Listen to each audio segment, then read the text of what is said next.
Olá, meu nome é Vivi e eu vou contar para vocês um pouquinho sobre um período muito difícil que eu vivi recentemente.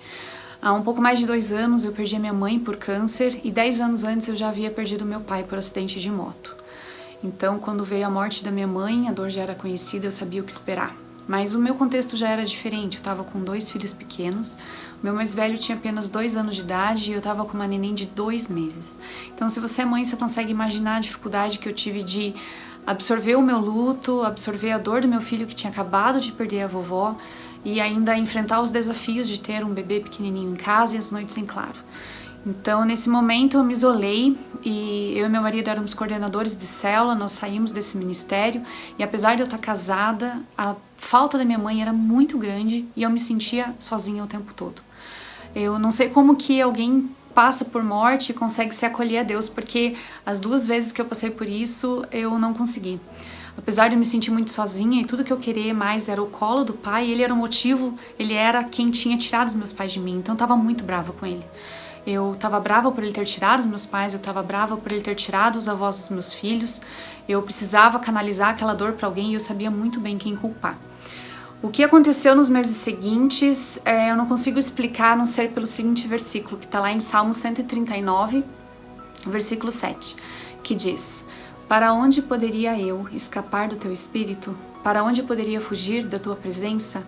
Se eu subir aos céus, lá estás, e se eu fizer a minha cama na sepultura, também lá estás. Eu escrevi uma mensagem logo depois da morte da minha mãe para alguém que dizia assim: Tomara que o Espírito Santo dê conta do recado de atravessar a minha dor e as minhas paredes para gerar algo permanente em mim. Mal eu sabia o que Deus estava começando a fazer na minha vida.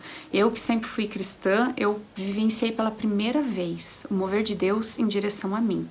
Eu comecei a me sentir atraída por Deus, comecei a pedir por experiências com Ele e Ele começou a me dar. E quando estava fazendo quase 1 ano da morte da minha mãe, Deus me deu a minha primeira experiência com Ele, a minha primeira visão. E eu estava orando e eu vi a imagem de uma flor. E na hora eu já sabia que aquilo tinha a ver comigo. Era início da primavera e Deus estava me lembrando que no último ano Ele havia me carregado do inverno para a primavera. Ele transformou uma alma seca, sem vida e cheia de dor em uma alma florescendo novamente. A morte da minha mãe não foi um desperdício para Deus. Através daquela morte, Ele gerou tanta vida em mim e Ele tem florescido a minha alma novamente, tem me dado novos propósitos. E hoje eu creio que não é sobre as perdas que a gente sofre na vida, é sobre convidar a Deus para estar com você em todas as estações. Deus abençoe vocês e até o próximo 3 minutos.